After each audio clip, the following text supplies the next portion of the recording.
Vamos a platicar acerca del manejo integral del paciente pediátrico con trauma. Para dar inicio, vamos a hablar acerca de epidemiología. Es importante conocer que continúa siendo el traumatismo o por lo menos el trauma la principal causa de muerte y discapacidad en la niñez. Anualmente son más de 10 millones de niños que se lesionan solo en Estados Unidos, lo cual representa 1 de cada 6 niños. Más de 10.000 niños mueren anualmente en ese país por lesiones serias y las lesiones asociadas a vehículos automotores son la causa principal de estas lesiones y en orden descendente le siguen los ahogamientos, los incendios en el hogar, los homicidios y las caídas. El maltrato físico representa la mayor parte de homicidios en lactantes menores de 12 meses, mientras que las lesiones por arma de fuego tienen una importancia mucho mayor en niños mayores. Y posteriormente, en edad adolescente, los traumatismos secundarios a accidentes automovilísticos representan la principal causa. La falla en asegurar la vía aérea, en dar soporte ventilatorio y en reconocer y responder de manera enérgica y primordial a la hemorragia intraabdominal e intracraneal son las causas principales de reanimación no exitosa en el trauma pediátrico severo, lo cual pues aumenta de manera significativa las tasas de mortalidad. Es importante conocer que para cada tipo de accidente o de lesión hay un tipo y patrón predominante de lesión. Vamos a platicar acerca de los 4 principales características o mecanismos de lesiones y qué patrones se asocian a estas. Está el accidente del peatón, que tiene que haber una diferencia de acuerdo a la velocidad en que ésta se produce, ¿verdad? Los accidentes automovilísticos, y en esto tiene una principal importancia el saber si el paciente iba con cinturón o sin cinturón, pues de acuerdo a esto se puede determinar qué lesión va a ser predominantemente más frecuente, ¿verdad? En los accidentes en los cuales el paciente utilizaba cinturón, los traumas múltiples son más frecuentes, los traumas de cráneo, de cuello, heridas de cuero cabelludo y de cara, a diferencia de los que portan cinturón, en donde el trauma torácico y abdominal es principalmente más frecuente. Las caídas de altura son los que presentan en segundo nivel de importancia. Estas se pueden clasificar de acuerdo a si son de baja, mediana o de alta distancia. De acuerdo a esta va a aumentar el tipo de traumatismo que se presente, ¿verdad? Si es de baja, la fractura es principalmente en miembros superiores, si es de media es trauma de cráneo y cuello, y si es de alta, las fracturas pueden ser principalmente de cuello, de miembros superiores e inferiores y de trauma craneoencefálico severo. Y pues las caídas en bicicletas también es importante pues, hacer la diferencia si estas se producen con la protección de un casco o sin esta, ¿verdad? Y en un tercer rubro, el impacto del manubrio, en donde pues ocasiona principalmente traumatismos a nivel abdominal. Existe una escala de trauma pediátrico que fue extraída del ATLS de la 9ª edición del 2012, en donde hace referencia a la clasificación del trauma pediátrico. Lo puede clasificar en leve, moderado y severo, de acuerdo a la puntuación que uno pueda obtener. Y se determina por las 6 variables que se pueden observar en la diapositiva. Estas son el peso, la vía aérea, la presión arterial sistólica, el nivel de conciencia, fracturas y las lesiones en piel. Como pueden observar, la variable de peso se puede evidenciar que a menor peso el riesgo de que se produzca un trauma mayor es más alto. Esta escala predominantemente es útil para poder diferenciar qué paciente necesita un manejo avanzado de la vía aérea, un manejo más enérgico de la reanimación o qué pacientes son los que pueden presentar lesiones más severas. A diferencia del adulto, hay algunas características del niño que lo hacen susceptible a lesiones más severas o graves.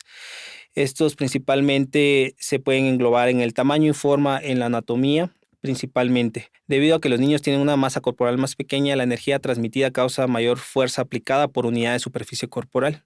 Esta energía más intensa se transmite hacia un cuerpo que tiene menos grasa, menos tejido conectivo y en múltiples órganos que se hallan próximos o contiguos entre sí, lo cual hace más frecuente que el trauma sea múltiple y que la lesión sea multiorgánica.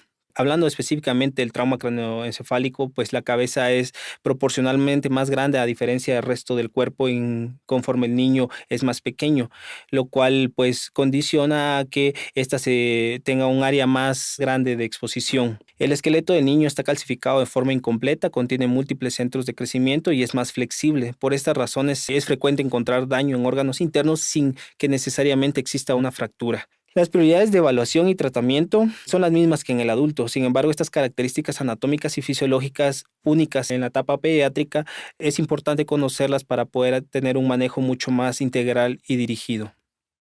Algo muy importante es el estado psicológico. A diferencia de los adultos, pues los niños le prestan una inestabilidad emocional mucho mayor con respecto al comportamiento psicológico regresivo cuando se presentan estrés, dolor u otras amenazas ambientales. La evidencia sugiere que hasta un 60% de los niños con trauma grave multisistémico tienen cambios residuales de personalidad un año después de la lesión o del traumatismo, y un 50% de ellos muestran discapacidades cognitivas o físicas que pueden limitar a su calidad de vida a largo plazo.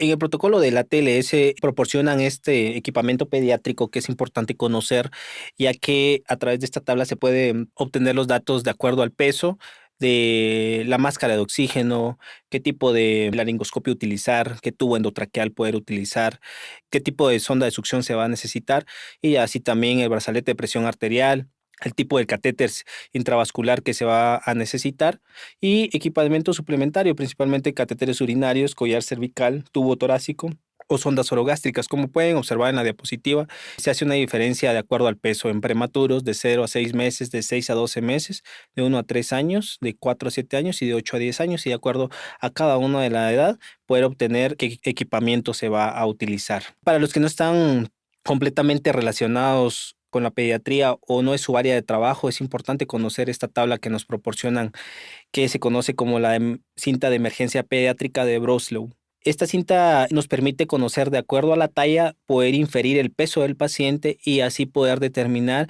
qué tipo de equipamiento se va a utilizar. Es un apoyo ideal para la determinación rápida del peso basado en la talla, para la administración adecuada de fluidos, de medicamentos y para determinar el tamaño del equipamiento. Un lado de la cinta muestra los medicamentos y las dosis correspondientes en base a su peso, y el otro lado identifica el equipamiento necesario para pacientes pediátricos en base a su talla. ¿Por qué es importante conocer todo esto principios o cómo podemos aplicarlos al tratamiento de un paciente pediátrico quien ha sufrido trauma? Pues realmente no hay ninguna diferencia en el manejo del traumatismo entre adultos y niños. El orden de la evaluación sigue siendo el mismo, en donde la A representa la vía aérea y es el objetivo primordial de la reanimación, o es el paso inicial de la reanimación en todo paciente pediátrico. Tener una vía aérea permeable, y debido a que la incapacidad para establecer o mantener permeable la vía aérea, la falta de oxigenación y ventilación son las causas más frecuentes de paro cardiorrespiratorio en pediatría, lo cual pues evidentemente aumenta las tasas de mortalidad y de complicaciones a corto y mediano plazo en la hospitalización del paciente, o puede representar el que una reanimación sea exitosa o no. Es importante conocer la anatomía de la vía aérea en el paciente pediátrico. Cuanto más pequeño es el niño, mayor es la desproporción entre el tamaño del cráneo y la parte media de la cara, debido a que el gran occipucio produce una flexión que es pasiva de la columna cervical. Esta aumenta la propensión a la angulación anterior de la faringe posterior, lo cual puede dificultar la visualización directamente de la epiglotis. Asimismo, los tejidos blandos de la orofaringe del niño, como la lengua y las amígdalas, son relativamente grandes en comparación con la cavidad oral, lo cual representa otro factor que dificulta la visualización de la laringe. Esta estructura en la edad pediátrica tiene una forma de embudo, la cual permite que se acumulen secreciones en el área retrofaringea y que puede ser una causa de obstrucción de la vía aérea a la hora de mantener permeable esta. En los bebés, la tráquea tiene aproximadamente 5 centímetros de longitud en promedio, y alrededor del año y medio aumenta 2 centímetros para llegar a los 7 centímetros. Es importante conocer esta longitud debido a que el desconocer estas proporciones o medidas puede ocasionar la intubación selectiva del bronquio derecho con un posterior barotrauma o lesión de la vía aérea. A continuación se presenta la posición ideal en la cual tiene que estar el niño para poder mantener una vía aérea permeable y para poder visualizar de mejor manera las estructuras que componen la vía aérea superior. Se puede observar en la imagen superior que el plano de la cara no está en paralelo a la tabla espinal, y esta se puede corregir colocando un soporte a nivel del resto del cuerpo del niño, de manera de que tanto el plano de la cara como la tabla espinal estén paralelas uno con el otro. Se puede observar que este soporte que se coloca por debajo puede ser de 3 a 5 centímetros, y esto corrige la flexión de manera pasiva que se produce por el occipucio, específicamente en este área de la imagen, ¿verdad?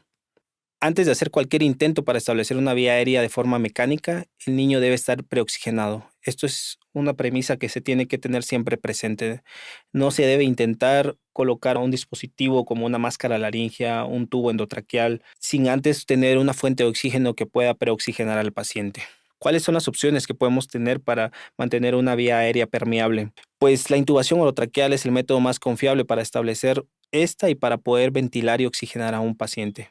Sin embargo, cuando el acceso a la vía aérea no se puede conseguir a través de una bolsa válvula mascarilla o intubación endotraqueal, se hacen necesarios otro tipo de dispositivos como la máscara laringea, el tubo laringio o una cricotiroidotomía por punción, la cual está reservada en casos de traumatismo a nivel de cuello o en donde es imposible la obtención de una vía aérea por los dispositivos antes mencionados.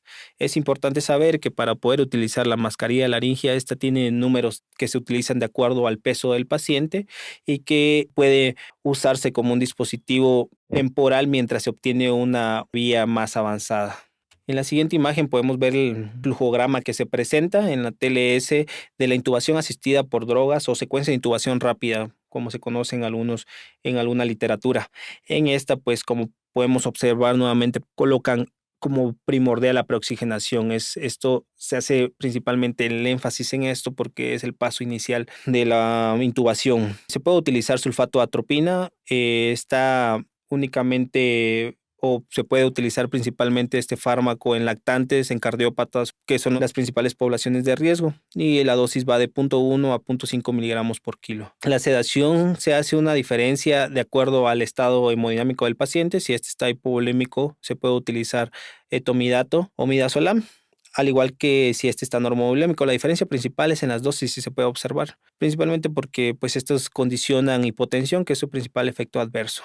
La parálisis muscular no está indicada en todos los pacientes. Se reserva en pacientes con traumatismo craneoencefálico severo, en pacientes en los cuales la vía aérea no esté estable o en los cuales tengan los intentos de intubación han sido repetidos y no han sido exitosos. En estos casos se puede utilizar la succinilcolina. Ahí está la dosis, se menciona la dosis de acuerdo al peso del paciente. Se puede utilizar becuronio o rocuronio. Estos tipos de fármacos se pueden utilizar de acuerdo a que tengan disponible en el centro donde trabajes y de acuerdo al obtener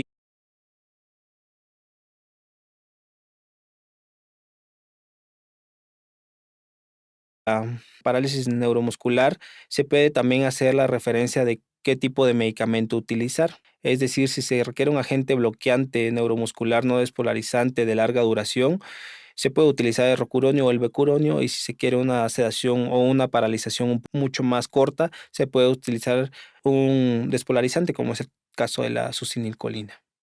Para entrar al apartado B de manejo, que representa la respiración y ventilación, es importante tener en mente que la causa más frecuente de paro cardiorrespiratorio, como lo habíamos mencionado anteriormente, es la hipoxia, y esta es secundaria a que no hay una adecuada oxigenación y ventilación. Antes de que ocurra el paro cardíaco, la hipoventilación o condiciona acidosis respiratoria, que es la normalidad de ácido base más frecuente o encontrada durante la reanimación del niño lesionado. Se hace principal énfasis en poder observar que una vez protegida la vía aérea, la respiración y ventilación sean la adecuada ahí.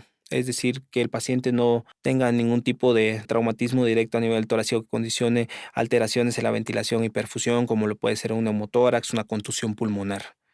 Para entrar al apartado C del compromiso circulatorio o de hemodinamia, la reserva fisiológica aumentada en los niños permite que la presión arterial sistólica se mantenga en un rango normal, aún en presencia de choque, lo cual hace referencia a que hipotensión no siempre es choque y viceversa. Puede requerirse una disminución de hasta 30% del volumen sanguíneo circulante para que se manifieste una disminución en la presión arterial sistólica del niño. Es por eso que en muchas ocasiones la simple presencia de taquicardia y de mala perfusión cutánea pueden ser la única clave de hipoperfusión. Para los que no están familiarizados con la edad pediátrica, generalmente la hipotensión representa una etapa tardía del choque, que corresponde a que todos los mecanismos compensadores han sido inhabilitados o ya no son eficientes. En la gráfica que continúa se puede observar estas tres variables que se representan por líneas, y se puede observar cómo la frecuencia cardíaca va aumentando de manera progresiva y tanto la presión arterial y el gasto cardíaco disminuyen al llegar a una pérdida sanguínea de aproximadamente el 30% del volumen circulante total. Estos son los cambios hemodinámicos que se pueden observar principalmente en pacientes que presentan algún tipo de choque hipovolémico por sangrado, principalmente, ¿verdad? Aunque la primera respuesta del niño a la hipovolemia sea la taquicardia, este signo también puede ser causado por otro tipo de condiciones, como por ejemplo el dolor, el miedo, el estrés psicológico, por lo cual es importante, si las condiciones del paciente lo permitan, mantenerlo más tranquilo y con menor ansiedad al paciente a la hora de la evaluación. Se menciona esta fórmula de referencia para poder determinar cuál es la presión sistólica mínima que se requiere en el paciente. Y esta fórmula es la que menciona en el PALS. Es 2 veces la edad en años más 70. Para poner un ejemplo, si el niño tiene 6 años, la presión sistólica normal inferior debería de ser de 82 milímetros de mercurio. El objetivo de la reanimación con fluidos es restablecer el volumen circulatorio. Y este volumen circulatorio se puede estimar de acuerdo a la edad del paciente, pero en promedio en un lactante es de 80 mililitros por kilo y en un niño es de 70 mililitros por kilo. Por eso es que cuando se sospecha de choque hipovolémico se deben administrar cargas de cristaloides en un rango de 10 a 20 mililitros por kilo de peso que deben estar previamente calentadas. En la siguiente gráfica podemos observar cuál es la respuesta sistémica a la pérdida sanguínea en pediatría. Se mencionan los 4 sistemas principales, que es el cardiovascular, el sistema nervioso central, la piel y el gasto urinario. Se hace la diferencia o se hace la clasificación en 3 estadios. Es la pérdida leve de volumen sanguíneo, que la manejan como menos del 30% del volumen circulante, la pérdida moderada, que va de un 30 a 45% de pérdidas, y una pérdida severa, que representa más del 45% del volumen total. Y como se puede observar, para cada uno de estos estadios se va acentuando más las alteraciones en cada uno de los sistemas. Asimismo, se tiene que conocer que en la edad pediátrica las variables de acuerdo a la edad son muy cambiantes, es decir, tanto la frecuencia cardíaca, la presión arterial, la frecuencia respiratoria y el gasto urinario van en relación tanto a la edad como también al peso. No es lo mismo hablar de un lactante que un escolar o que un preescolar. Cada uno tiene rangos en los cuales se deberían mantener idealmente. Para poder lograr la reanimación hídrica es importante pues tener un acceso venoso. El acceso venoso, a diferencia en adultos en pediatría, pues en un paciente que esté chocado no siempre va a ser fácil poder encontrar un acceso periférico. Por eso se menciona que después de 2 intentos o de 90 segundos de haber intentado obtener un acceso periférico, la vía intraósea es la de elección. Esta se puede realizar con un calibre 18 en lactantes y 16 en niños más pequeños. Y pues si esta no es exitosa, se puede recurrir a un acceso venoso, que puede ser percutáneo o puede ser incluso una venodisección. Pero sin embargo, la vía intraósea sigue siendo la que se recomienda principalmente, básicamente por la facilidad en la cual puede ser colocada y porque no necesariamente se necesita de adiestramiento especializado para poder obtenerla. En pediatría hay muchos sitios anatómicos en los cuales se puede colocar. Sin embargo, pues ahorita vamos a hacer énfasis en los 2 principales que se mencionan en la TLS, que es en el fémur distal o en la tibia proximal. Hablando específicamente del catéter intraóseo, esta se logra canulando la cavidad medular de un hueso largo en una extremidad no lesionada. Es un procedimiento apropiado de acceso de emergencia y representa una ruta segura, eficaz y que requiere menos tiempo que una venodisección o que la colocación de un catéter por venopunción.